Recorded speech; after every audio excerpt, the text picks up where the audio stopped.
Thanks to the Bits Vengeance and guy. Oh, sweet. Well, thanks, Vengeance.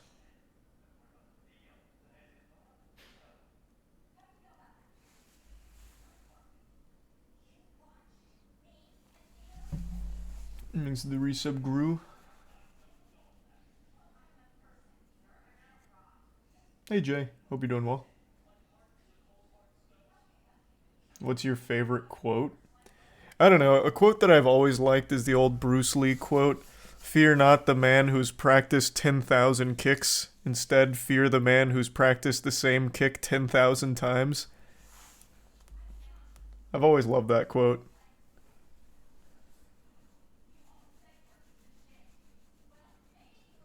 Thanks to the Prime, Azure.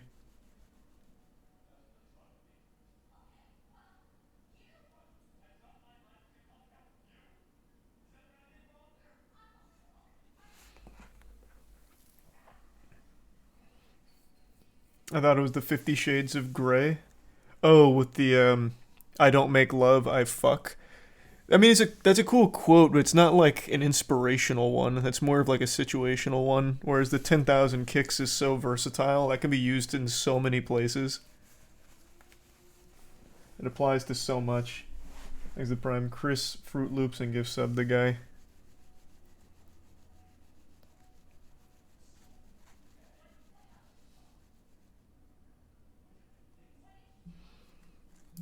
This case has the potential to end the internet as we know it. The internet flourishes on user-generated content. It's the backbone of the internet. And if you write or say something that is illegal, you can be held liable for what you said.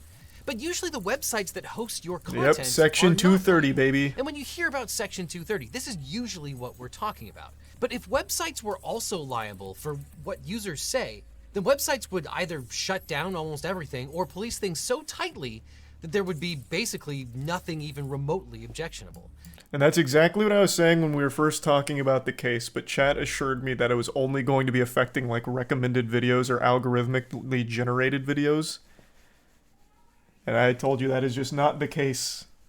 If any Section 230 protects the platform from what the users post. So if some absolute unhinged maniac is posting some shit, or like very morbid example, like when there was a mass shooting that was streamed on Facebook, Facebook is not responsible for that mass shooting being broadcast, and that's mainly thanks to something like the 230 protections. But if those go away, Facebook is now responsible for that. So what happens as a result, if the platforms are held responsible for every single thing the users post on there, they're not going to let users freely post. That's just how it will literally get rid of user-generated content.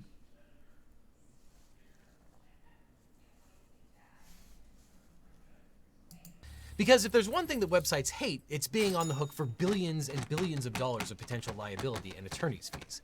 And this isn't just some potential hypothetical. In the past, when laws made websites liable for user content, they just shut down the content and never came back. And one case before the Supreme Court this term seeks to do exactly that, but for all of the internet. No joke, this has the potential to end the internet as we know it today. So how did we get here? How did I get here? Well, it started with a tragedy. Noemi Gonzalez was a design major at California State University, Long Beach, who was spending a semester studying in Paris. On the evening of November 15th, 2015, she was dining with friends at a cafe on the Champs-Elysees when an ISIS terrorist with a gun opened fire. Gonzalez was killed along with 130 other people in coordinated attacks at 6 locations across the city. ISIS claimed responsibility for the attacks, and eventually 20 men were convicted of crimes related to the massacre. The lone surviving gunman was sentenced to life without parole. So, was justice served? Well, the Gonzalez family contends that it was not, because there was another perpetrator still at large: YouTube. The family sued Google, which owns YouTube, alleging that YouTube's algorithms amplify violent videos and hateful content, despite the company's efforts to ban violent accounts and limit their reach.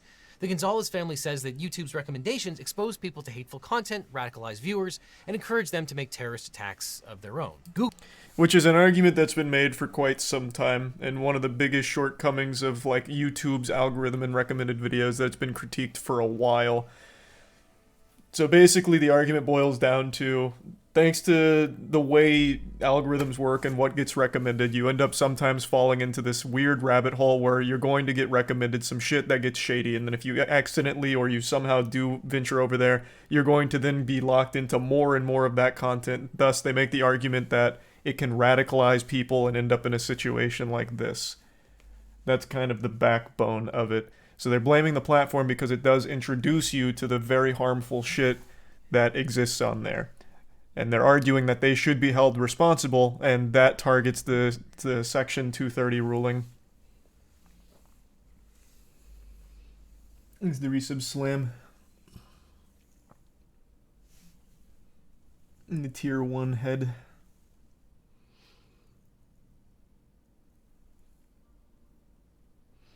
If you see a pro-terrorist video and decide to become a terrorist, you're probably bound to do it anyway. That's not exactly how it works, man. I feel like we're in the age where most people probably have a better understanding of how that kind of shit happens. Like, you see it on Twitter all the time. Like, you can actually see it happen in real time with some YouTubers. For example, here, let's take... Who's a good example? We'll do H3H3. You can see like a steady change in how H3H3 approached content and his online presence. It was subtle changes and then eventually leading to huge changes. You can appreciate the changes or not appreciate them, it doesn't matter. But over time, as he became exposed to more and more things that were pushed towards him on the platforms, you can see them change in real time. It's not like a flip of a switch where like H3H3 watched one video, he fully agreed with it, and then all of a sudden all of his beliefs changed. It's a change that happens over time. Some positive, some negative. So in this case, they're arguing it about being extremism. It's not just like found one thing and it's your fault, you were already going to become a terrorist. It's you saw one thing, and maybe you weren't interested at first, but then as more things got recommended and you ended up getting curious and clicking, it started to change your perspective. Very rarely is it just like a flip of a switch. It's over time. So the argument is, as YouTube keeps when this happened, YouTube kept recommending all of this extremist content, it was changing people, radicalizing them over time, and eventually leading to this tragedy. That's the argument. It's not just, oh, they were already going to be terrorists. They clicked on a terrorism video and then all of a sudden became one. It's not YouTube's fault. It was the argument of they kept bringing it and it kept getting pushed to them.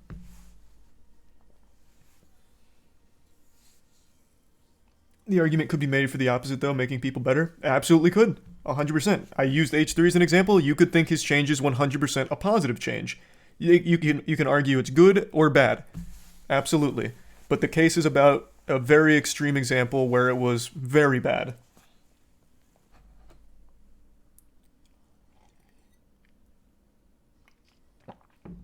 Thanks to the resub, Nameless, Kolbson, and Thick.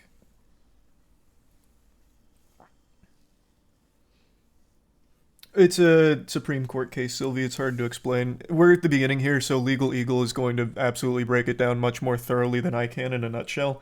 But it's a pretty big deal. And by pretty big deal, I mean like it's actually a very big deal. It sounds like an excuse for money. I don't think they gain anything out of it. Let's assume they win this whole thing. I don't think they get like a monetary gain. What it would do is it would take down those protections, which pretty much nukes most websites.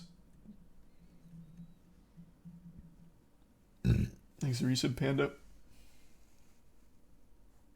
And the Bits Mage. They gain control over internet media. You realize that this isn't like a... Hold on. Let me pull it up so I don't get that wrong. So this case is called Gonzalez versus Google, and Gonzalez, like that group that is coming after them, is not like some kind of media company.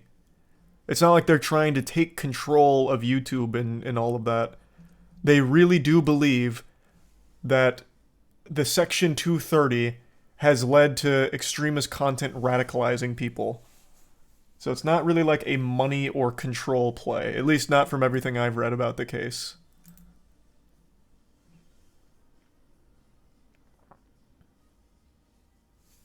Thanks to the resub Pokemon. resub Crest in Tier 1, James.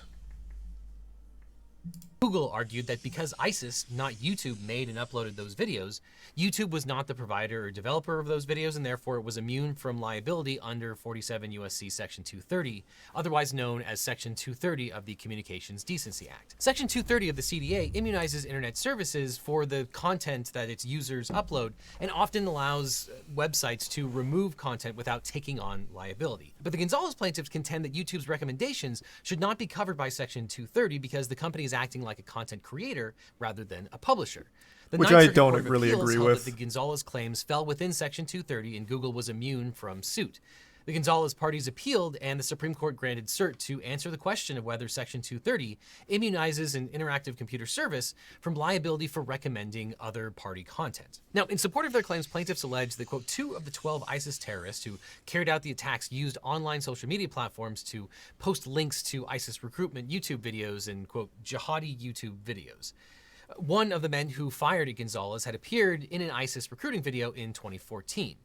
Now, the plaintiffs argue that the defendants violated the Anti-Terrorism Act, the ATA, by allowing ISIS to post videos on YouTube. Under Section 2333 of the ATA, as amended by the Justice Against Sponsors of Terrorism Act, Americans who are injured by, quote, an act of international terrorism that is committed, planned, or authorized by a terrorist organization may sue any person who, quote, aids and abets by knowingly providing substantial assistance or who conspires with a person who committed such an act of international terrorism and recover treble damages.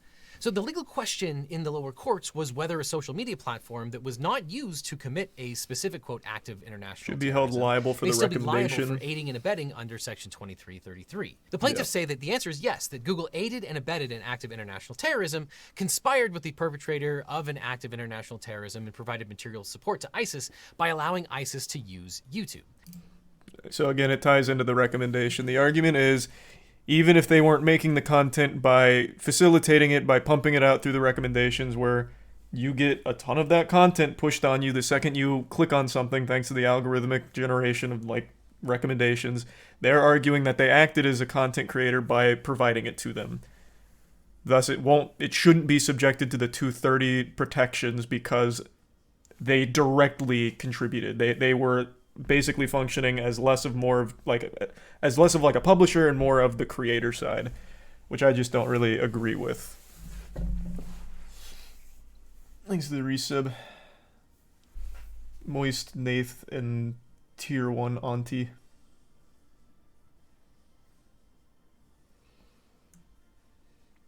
There was, and probably still is, I haven't heard about it in a while, a real problem with like terrorist groups using YouTube for recruitment. And YouTube had those videos up for a long, long time. Like, they didn't get taken down. They didn't get taken seriously. That is a real issue. And by having those fly under the radar for so long, it spawned an entire community, which was listed there with, like, the jihadi YouTuber community, which is crazy that it actually existed, but it did get people radicalized. And that content was recommended once you clicked on one of those videos. So that's where the whole issue stems from. I think the optimal solution would be to just prevent that content from existing on YouTube. Like, there's gotta be some way in fucking 2023 to recognize and get rid of content like that. That would have solved the issue 100%. Instead of targeting like the overall protections of Section 230, which are invaluable to the internet landscape.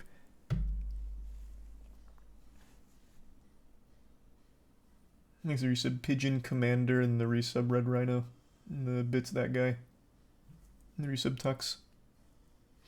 With AI, they could do it. You're not wrong. AI would probably be an extremely valuable tool to combat that.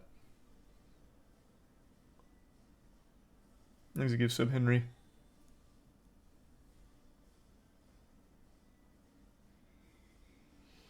And the resub Gonzo. YouTube just too big to lose. That's what everyone likes to think, but in a case like this, when you have what is a very real terrorist incident that happened as a direct result of being radicalized through YouTube videos for some of the attackers, that's a very scary thing to the people in charge. That is something that they would absolutely act on out of fear and immediately start taking like massive swings without realizing the ramifications. This isn't something small or something silly. This is huge.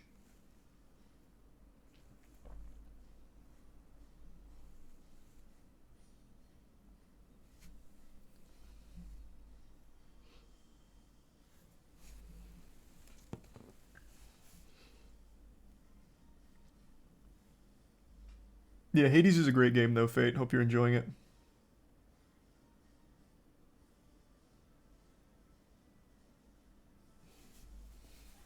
Thanks to the resub Letho and epinephrine and the bits Craig.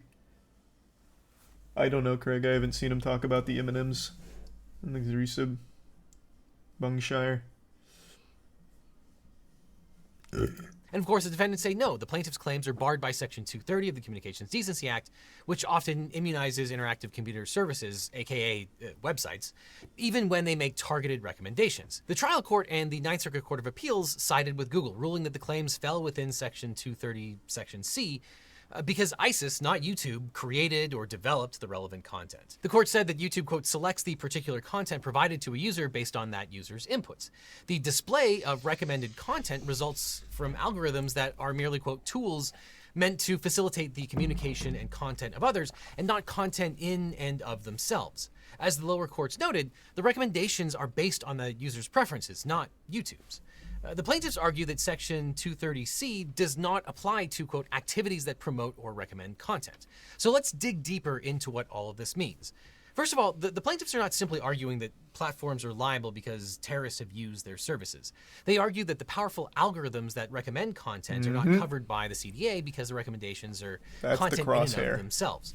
And as the Ninth Circuit said, the complaint alleges Google uses computer algorithms to match and suggest content to users based upon their viewing history. The Gonzalez plaintiffs allege that in this way, Google has recommended ISIS videos to users and enabled users to locate other videos and accounts related to ISIS, and that by doing so, Google assists ISIS in spreading its message. So the plaintiffs claim that YouTube facilitates communications between ISIS and people who watch their videos, thereby aiding ISIS in recruiting new members. The plaintiffs acknowledge— which is a very, I mean, that is true. They are not wrong. Everything they said here is correct. Which is why it's such a fucking tricky case. That is 100% accurate. And you can, this was an issue for a long time. If you click on one of those videos, you will get recommended the entire community of videos, which legitimately does assist in spreading ISIS messaging and radicalizing people. So they are correct.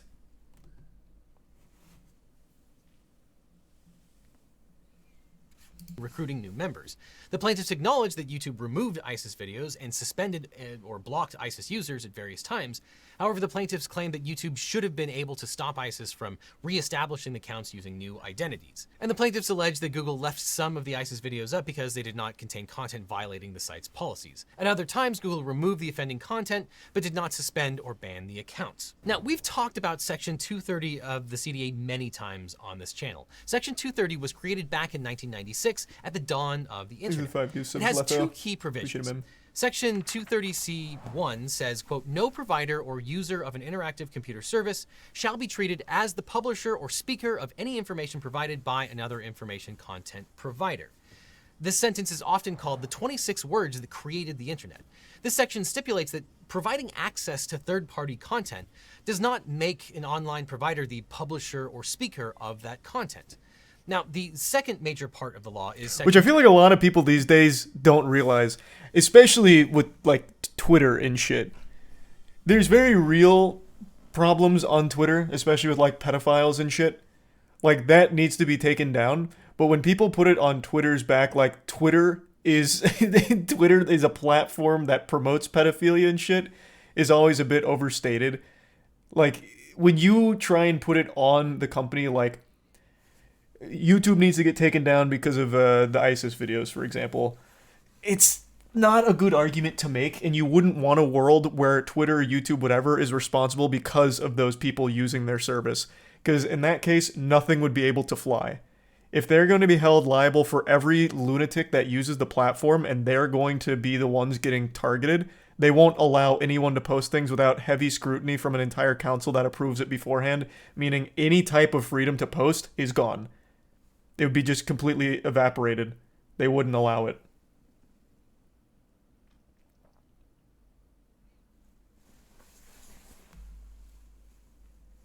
Thanks to the resub, Mitch. And Tier 1, Sebastian.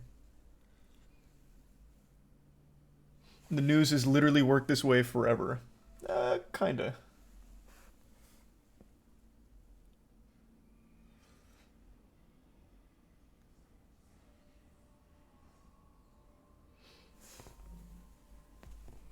Would TikTok be affected? Everything would be affected. If Section 230, for some reason, they start poking holes in it or somehow, like, get rid of it entirely, every single social media site, well, really, like, pretty much any site at all where users can post would be gutted overnight.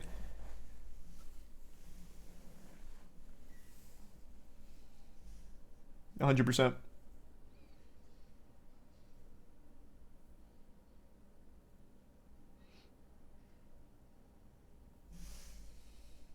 230C2, the so-called Good Samaritan provision, which states, quote, no provider or user of an interactive computer service shall be held liable on account of any action voluntarily taken in good faith to restrict access to or availability of material that the provider or user considers to be obscene, lewd, lascivious, filthy, excessively violent, harassing, or otherwise objectionable, whether or not such material is constitutionally protected. So this provision gives online platforms broad immunity from liability if they moderate content in good faith. This provision was meant to allow websites to police itself without incurring new liability, because it was an issue of knowledge. A website might not know what speech was hosted on that particular website, in which... I think the world would be better if social media was down for a bit. That's a very short-sighted thing. I think one thing that Twitter has been invaluable with is information, to a fault almost, with an information overload. We can now easily tell when major media outlets are lying, such as with Sam Bankman-Fried, where it was all fluff pieces about him not being a fraud and all that. We can easily see when they're not talking about things, such as the train derailment in Ohio and everything like that. So should all of this get overturned, Section 230's gone, you won't have Twitter. You won't have user-generated content. It will be gone.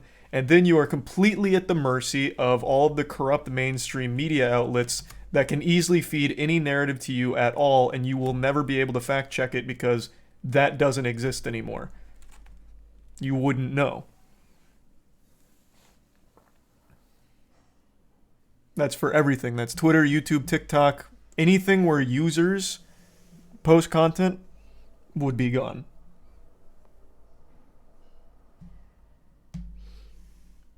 There's so much misinformation on Twitter, though.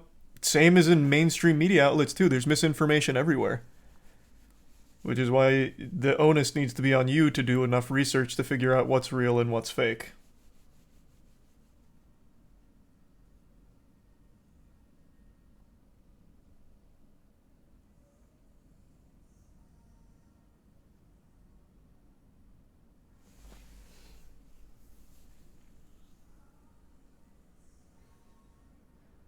Is the resub Nick?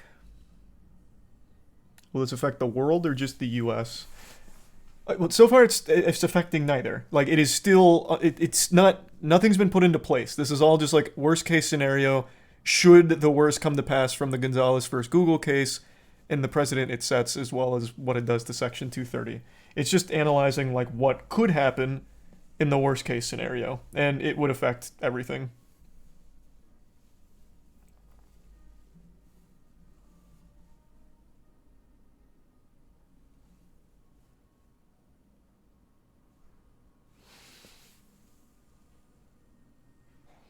Almost like the root cause of all social media being bad is the people using them.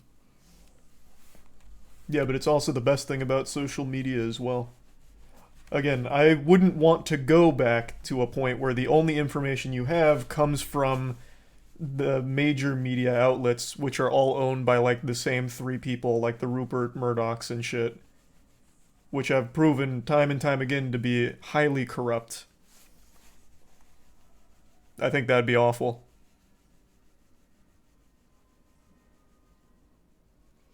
Thanks to the resub. Planet, Invicta, and the Prime Fruit. Super villain-ass name. It is a pretty fucking super villain-esque name.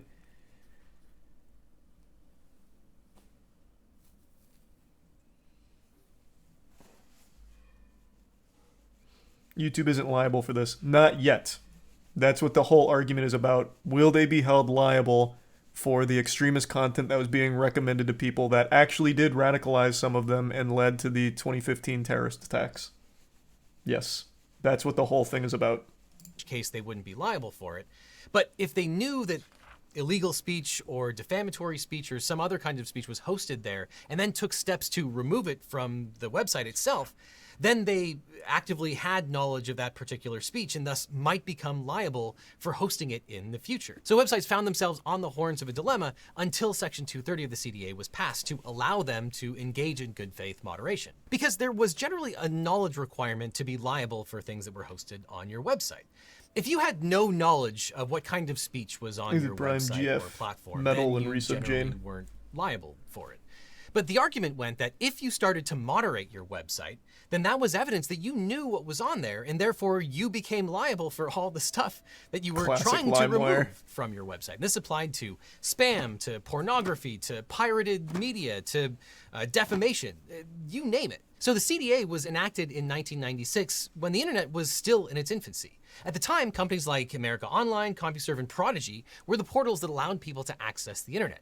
People could share files, exchange messages, and chat with each other in real time. But that posed a dilemma.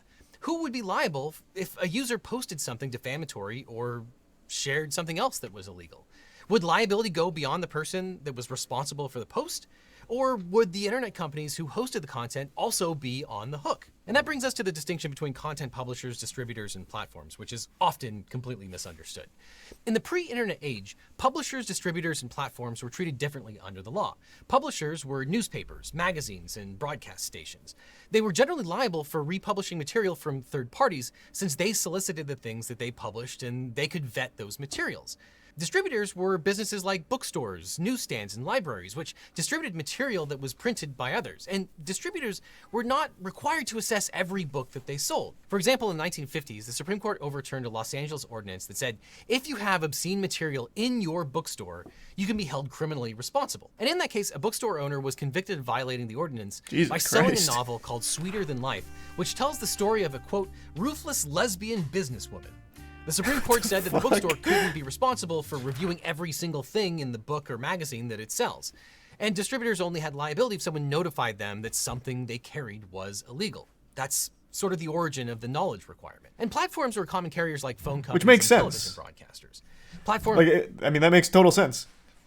Not knowing everything that's going into it, that's fine. Being made aware of it, recognizing it as a problem, and getting rid of it, that's like the natural course of things, and that's just kind of the way things have worked for quite some time. I'm surprised that happened all the way back in the fucking 1950s, Christ. Thanks, Resub Jinglebug, Donut, and the Prime Humble. Hope you're doing well, Donut.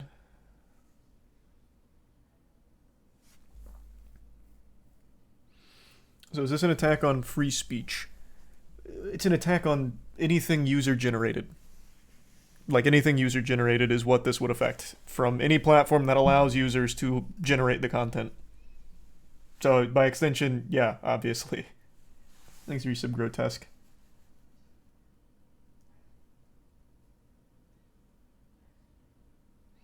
Thanks, the Resub Saturn. Why can't the government just let us live our lives?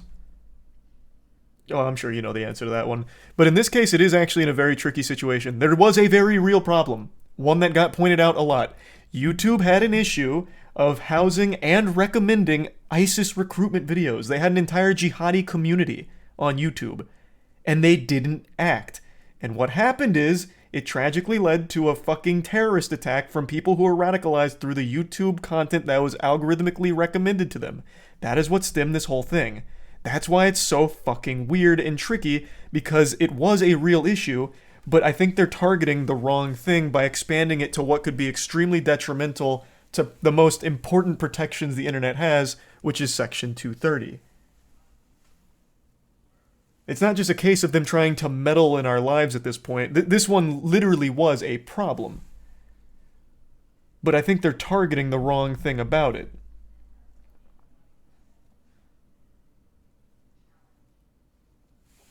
Thanks the resub Eclipse and the Prime Forgot.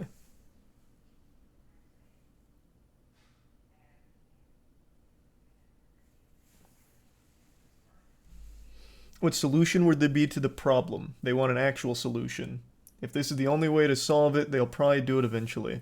Which is a scary thing to think about. Like I said, the solution is tighter moderation on extremist content, clearly.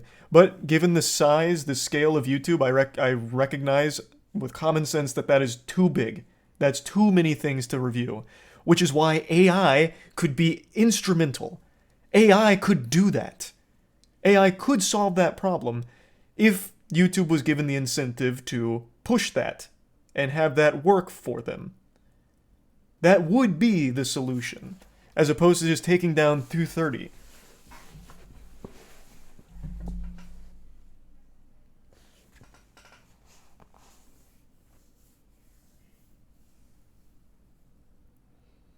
This is the prime slacker.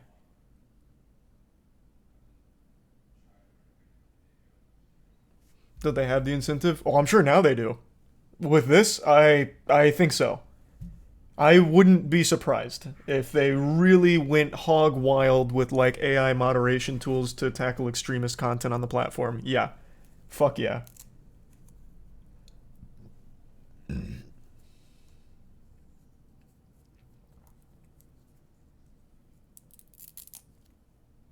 Thanks for the bit, Sylvie. And who decides what is extremist, though? My guy, I think there's some very obvious ones, like... And you did mention it. I didn't read the rest of it. Some of it's obvious, but some of it's more subtle. You're not wrong, but I think even just starting with the obvious is a great start. Like, the jihadi community literally was called the jihadi YouTube community, where they had literal ISIS recruitment videos. I've seen a couple of them. They were actual like Windows Movie Maker things sometimes, talking about like information to learn about joining ISIS as well as fighting for ISIS, this kind of thing. Like that kind of shit existed for a long time and got recommended to people. This was a problem people called out for quite a long time. And it persisted. It should have been easy, well, should have been easy, assuming the AI gets there, to recognize that as, wow, blatant extremism, that's a problem. Thanks to the bits, Dumpy. There was tons of it. Thanks to Resub Robust.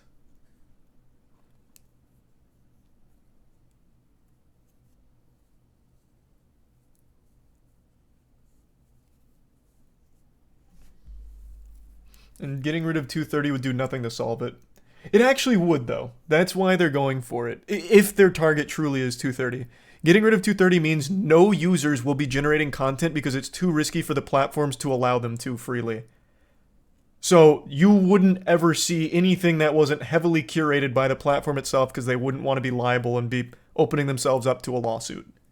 Right? So it would solve it, but with an absolute nuclear bomb. And take everything else with it.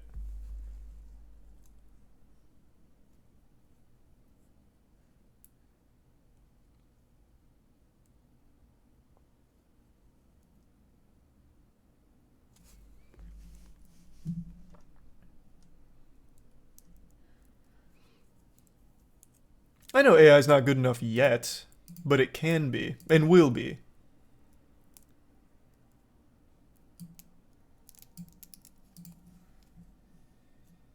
Weren't liable for third-party content that they carried. So, for example, let's say AT&T found out that someone's answering machine had a libelous outgoing message. Was AT&T required to act by canceling the owner's telephone service?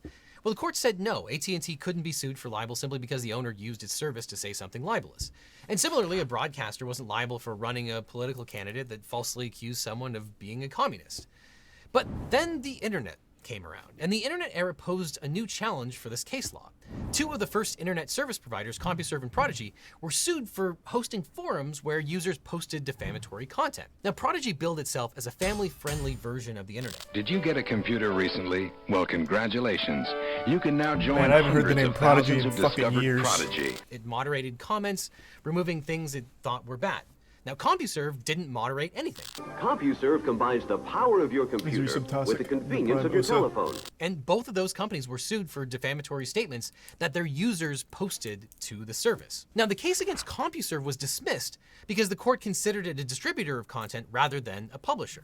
CompuServe could only be held liable for defamation if it knew or had reason to know of the defamatory nature of the content. And since they didn't do anything to moderate their forums, the company couldn't possibly know or at least argued it couldn't possibly know, about what the denizens of Rumorville were posting about each other.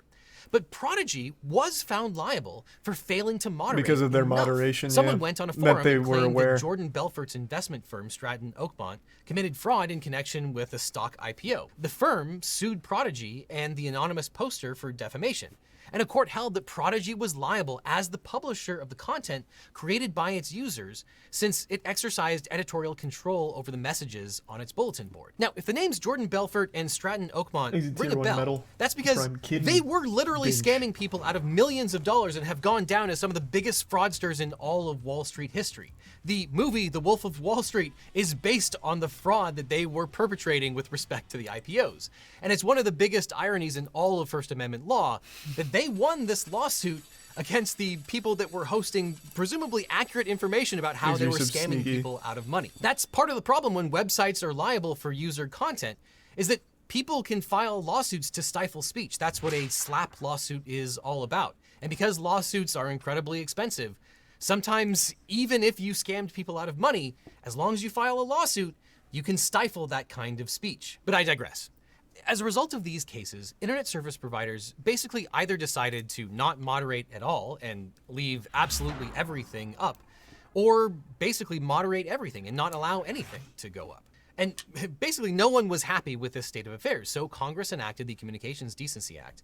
And then, as now, lawmakers claim to be especially worried about things like harassment and obscene material. So they gave online providers immunity from lawsuits if they moderated content. And again, the irony here is that this legislation came from the sort of family values type politicians, the people who always want to think about the children. Oh, won't somebody please think of the children? They wanted to allow websites to remove violent and sexual conduct so that the internet could be even cleaner. Super squeaky clean Weenie Hut Jr. got the little parental advisory explicit content warnings put on rap albums.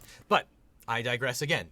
Section 230 was intended as a way for internet companies to create and enforce basic standards to run their websites. And when the CompuServe and Prodigy cases were decided, the courts only considered whether the ISPs were publishers or distributors. But an internet service, like a website, didn't fit neatly into those categories. A traditional publisher has total control over whether to publish. I had no idea this is why that act was started. What it buys, but this is so have been fascinating. Practical for a human to fully screen every item. Modern social media companies host more material than any library or bookstore on Earth, which makes screening all of that info daunting, if not impossible. And without Section 230, social media companies would be subject to strict liability for every message and post made on their services. So Congress chose to give those platforms and websites immunity as an incentive to get them to remove offending speech. Congress also chose not to dictate to those companies which speech they had to remove. So that brings us back to the original question in this case. How should courts read Section 230? The lower courts follow the tests set forth in the Ninth Circuit case called Barnes versus Yahoo. Damn, so that really started in a really different way. Wow. I mean, shit. The most important law ever put into effect for the internet spawned from something very different.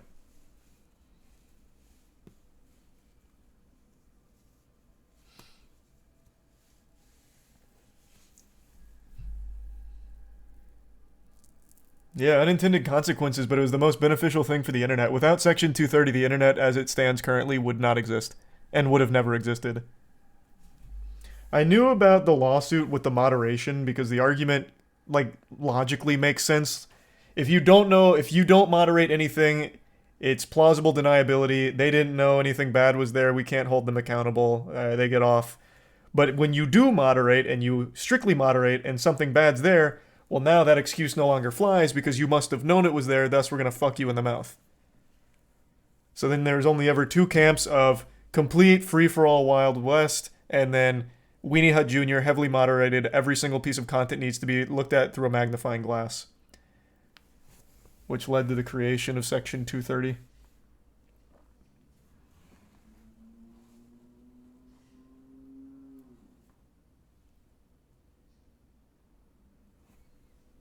And suddenly they're then liable for DMCA and not just content creators, for example. I don't think they are, though. What platform has been held liable for DMCA? In the early days of YouTube, I remember there was almost a case like that, but I'm pretty sure it was ruled in YouTube's favor.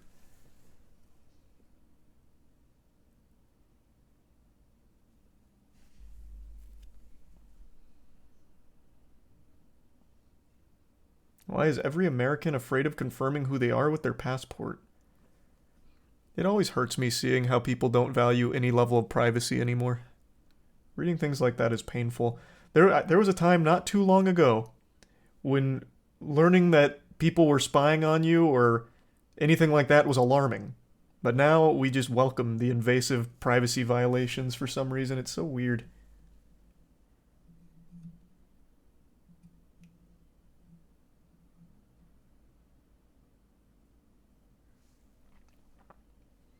He's tier 1 Holly and Resub Haley.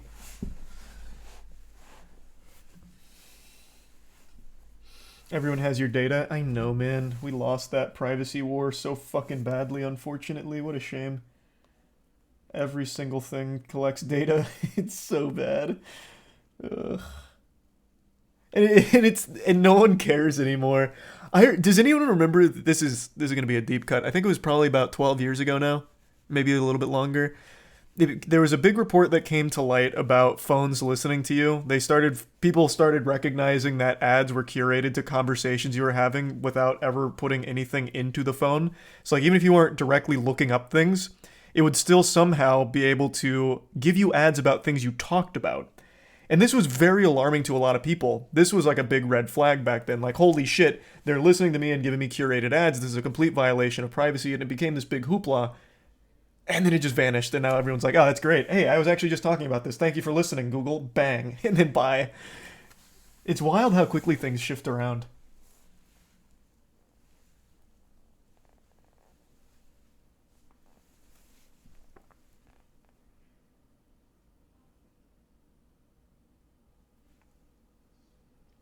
I remember my mom crying when I was in a chat room playing games in 2004. Yeah! I remember that too. There used to be this very obvious rule on the internet of don't tell anyone anything, but now it's actually just tell everyone everything or you're a fucking weirdo. He's fucking crazy. Like if you don't tell everyone everything, if you don't give all of your personal information to every platform you sign up, you must be some kind of terrorist or something, or you're hiding something. It's so weird.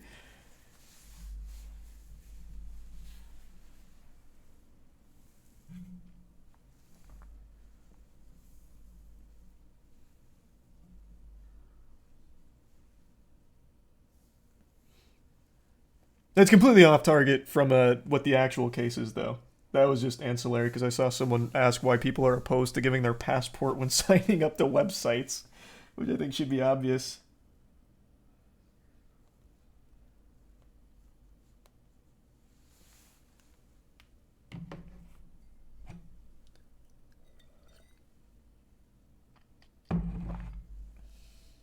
He's a Prime RJ, and the resub Spavari, and the Prime Raider. Has there ever been a court case where law enforcement used the listening devices to get targeted ads to confirm a crime was committed? No, but there have been plenty of cases where authorities have used similar tactics to know that someone was a threat, and then they still let the threat continue. Pretty much every mass shooter, like the FBI comes out and is like, yeah, we actually knew this guy was 100% going to do that. Like, we had a ton of information and a ton of reports on this guy. Like, we did know this was coming. Shame what happened.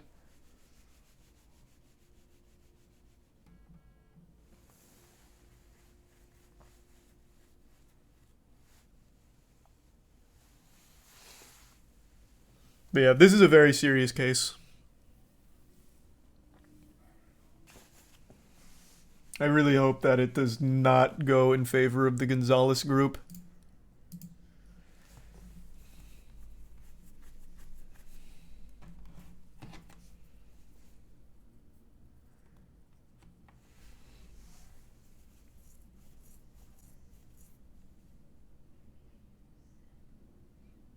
If this all goes down for the worst, what would your first action be?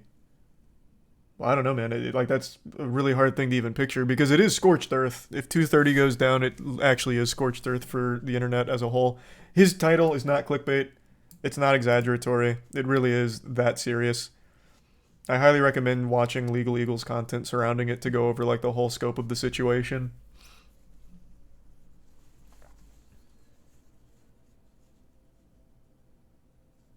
These resubs Sync, Alexis, and Stony.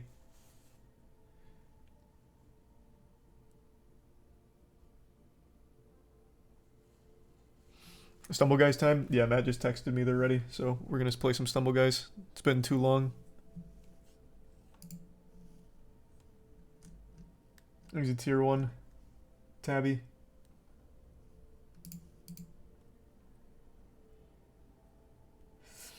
Getting rid of 230 isn't the apocalypse. You're saying it'll be YouTube, Instagram, Facebook aren't going to shut down user content that'd kill their business and just force their hand to more heavily moderate.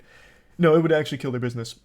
It wouldn't do it overnight. They'd try and somehow come up with a compromise, but if you are held liable for everything users post, you will not let users post without heavy scrutiny and going through your own verification to make sure it's safe, right?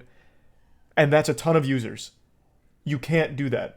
You're going to have to shut it down completely because if you don't, you're going to be held liable.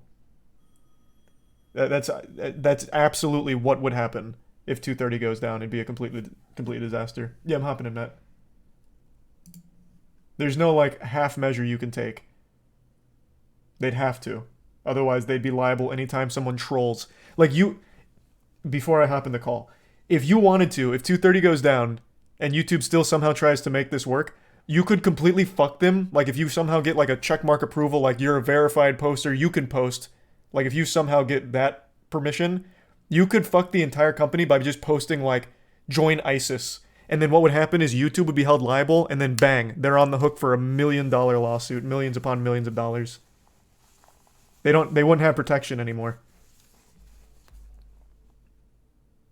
So they wouldn't allow it.